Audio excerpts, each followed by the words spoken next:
I'm here with the author of The Mockingbird Next Door, Life with Harper Lee, Marja Mills. Welcome to the Hudson Library. Thank you. Thank you for being here. Tell me, you're from Chicago, you live there.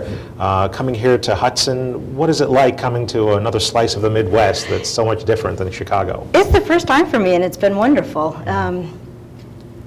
You know, I think the South and the Midwest both suffer from people tending to talk about it as if it's one region, when really there's variation from state to state, and so it's great to be here. True point. And you've been with the Chicago Tribune, or you were for how many years? I was for quite a few years. I was a Metro reporter, and I was a feature reporter for the Tribune when the library system in Chicago selected To Kill a Mockingbird for its first ever selection in their community-wide read. Right. And I imagine you read To Kill a Mockingbird growing up, like all of us have. Yeah, exactly. I was a freshman in high school, which I think is pretty common, in Madison, Wisconsin, and I remember being in that sort of overheated old library at West High School and just feeling transported to those red clay streets of Alabama as a 14-year-old, and of course having no idea that later I would have another assignment that had to do with To Kill a Mockingbird. Of course. So Metro Chicago and Monroeville are very different. How did you find yourself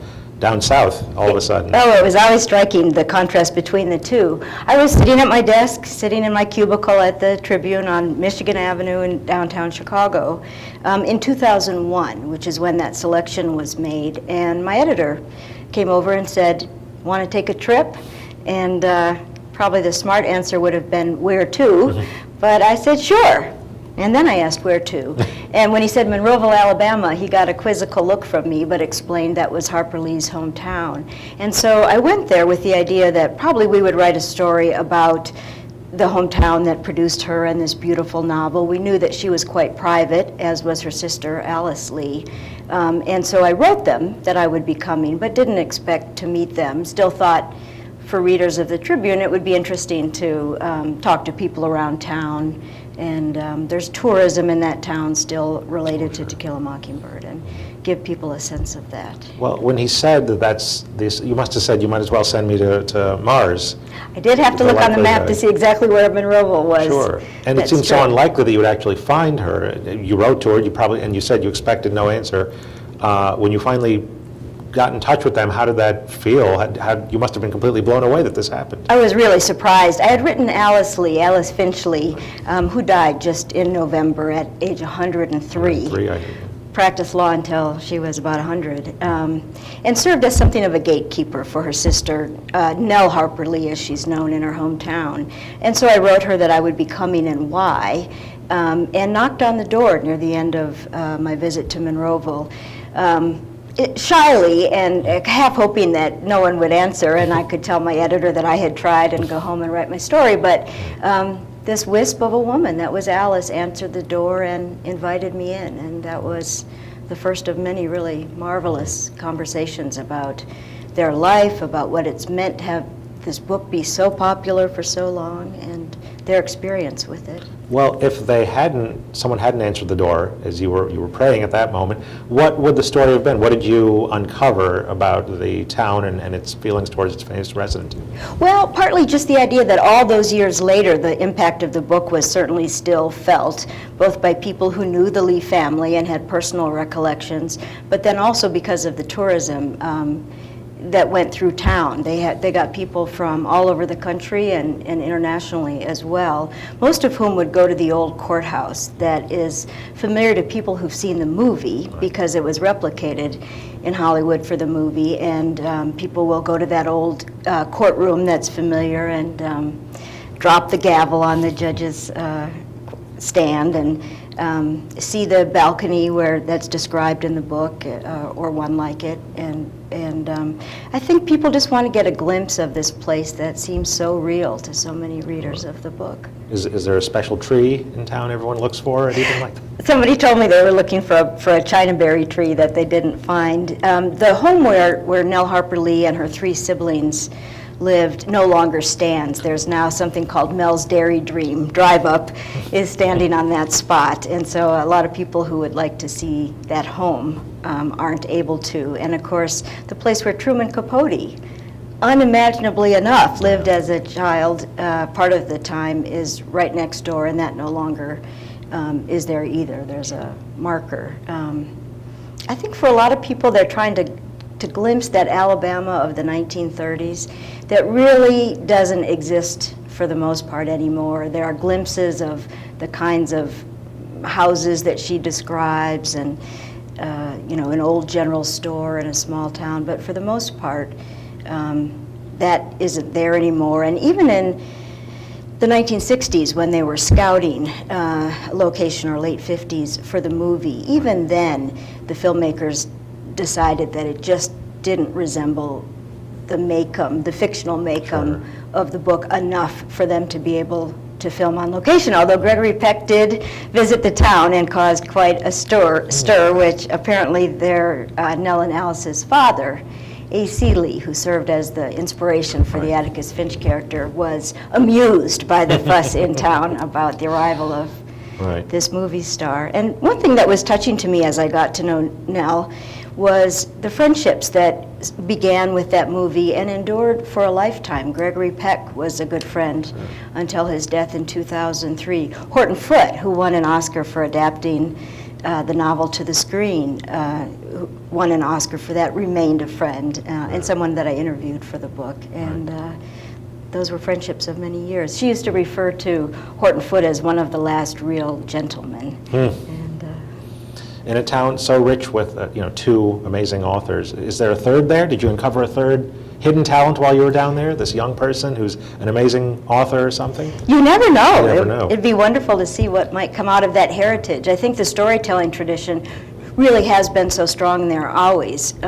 Maybe dampened now by the kids growing up with television and computers, but I think there is a tradition there. It'll be interesting to see. Right. So 2001. The door opens, you're invited into this world that you never thought you'd be part of.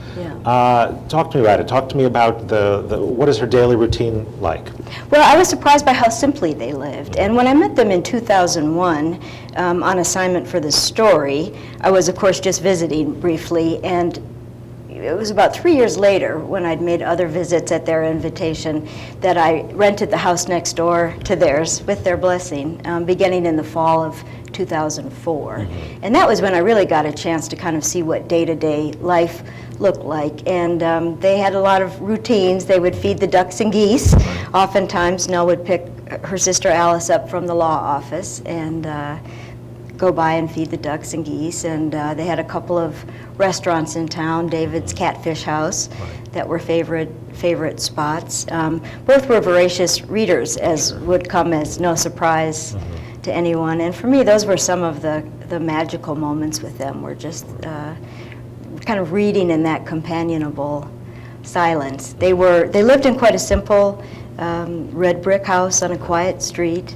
We were always fighting a rising tide of books. I think didn't care too much for material things mostly, but they did accumulate a lot of books, and so that was always a struggle. And I know Nell was amused to return from New York, where she lived a good part of the year, to Monroeville one time and discover that Alice had come up with a new place to store some books and papers, and that was the oven. They were neither one of them practitioners of the culinary arts. That's okay. And so that worked for a little while anyway. And you're talking here about watching the Super Bowl. Yeah. What is that's surreal to me, that the author of To Kill a Mockingbird, you're sitting watching the Super Bowl with her. And it turns out both she and her sister were great football fans, and both were golfers themselves in earlier years and continued to watch golf. Neither one watched a whole lot of television, but football and golf would catch their attention. And so, I remember that Super Bowl well. That was at the home of good friends of theirs in Monroeville, and for me, that was one of the real privileges and pleasures of that experience, was having the chance to get to know that inner circle of friends and family in Monroeville, and see the Lees through that perspective as well. Did you get the sense, being around them, that had she never written To Kill a Mockingbird, she'd done some short stories, that sort of things, that were published. If she had maybe done that her whole life, or maybe transitioned to something else, would she be any different today, or did you get the sense that this is the same person she's always has been? Well, her sister, who of course was 15 years older and knew her in that way, perhaps as much mother as sister in some regards, said that an awful lot of her personality was there from early on, kind of an adventurous spirit. And She's scout. yes, Right. I think there are a lot of parallels. She would be irritated sometimes that people would try and draw direct parallels, and yet certainly a lot was inspired by her own experiences, and I think she and other people talked about herself as a tomboy growing up as Scout is, and as somebody who loved to explore. And that was for me also one of the real pleasures when I was living there. She often would get into her Buick, slide behind the wheel, and Alice in the passenger seat, and me in the back seat feeling like a kid, and go on these explorations of that rural county that they knew so well. I was aware on those drives a lot of times they would be talking about experiences they'd had growing up, as well as present day Monroeville, that they were seeing a different place than I was. They could see the place that was back in those days that I could hear about through their stories, but not see out the window anymore. Why do you feel they brought you into this world? Why not someone who had approached them before? Why did you get to do this? Well, the friend of theirs, Thomas Lane Butts, a Methodist minister, when I asked him that question, because my editor asked me to, she said, I think we need a little more explanation, said, you let the river run, meaning that there was something that was able to develop at its own pace, kind of take its own course. I think they dealt with some pretty pushy journalists over the years, and that wasn't my personality, so I think that helped. And of course, we're here in a library. They were both great admirers of libraries, and they were interested in the program in Chicago. That was the reason for my visit originally. Wanted to know more about what was happening in Chicago. They were showing the movie. They were having panel discussions, and so asked me more about that, and from there, things progressed. I was just so delighted to record any of the stories that they were ready to share. Nell would stay sometimes, and then Alice too on occasion. Now that's off the record, and I respected that, and other times put that in there. And so I tried to follow those wishes the best I could. There's a moment you describe in the book, I think, where you're sitting and you said, should I reach for my notebook or shouldn't I? And then she said something like, oh, here we go. Yeah, That. That was early on. And she actually, as things evolved, participated more than I thought she might. I was so interested in Alice's stories as well. And as the keeper of their family history, Nell used to say that, let's ask Alice was the 3 words that people would utter if they wanted to confirm something about the history of the town, and certainly of the Lee family. And so I was so interested from the beginning in having the chance to talk with her. She too had not been someone it just hadn't been ready, I think, to sit down and record a lot of those stories, but there was a rapport there, and I think some perspectives they both were ready to share. This is not a biography, it's a memoir, and so I approached it differently, and I think that also had something to do with being a newsie, as they say, where you're not part of the story. Was it difficult to write something long form where you are a big part of what's happening in here? It was, yeah, because certainly my instinct as a journalist is not to be a part of the story. And that was something that my editor and I talked about a fair amount, that in this case it might be a way for readers just to get that experience of what it was like to sit at the kitchen table with them and listen to these marvelous stories. But it was something that I had to push myself to do when I first began writing the book. I think as much as possible, I just wanted people to have that sense of what it was like to spend time with them. They're both great fun, which was a surprise for me, I think, because Nell has always been so private, and Alice was known as quite a proper attorney in that town. I think fun-loving is not the first thing people necessarily thought of with them, and yet they both had such a wit and sense of fun, almost girlish sense of fun in these little misadventures they would have on drives, and still spoke of their parents so fondly all those years later. And that was just, it was really a lot of fun to get to spend time with that. And then talk about the transition from that period, 2004 or 5, 6, into then writing the book and then getting the book published. Yes, I had the wonderful problem in a way of just so much wonderful material that I wanted to share with readers, and I found one of the most difficult things to be just deciding which are the stories that best tell the story and what do I need to leave out even though they are stories I'd like to share. I found that took a while, and organizing the material. And then the whole publication for me has been an education every step of the way. It's my first book, and so everything has been a first.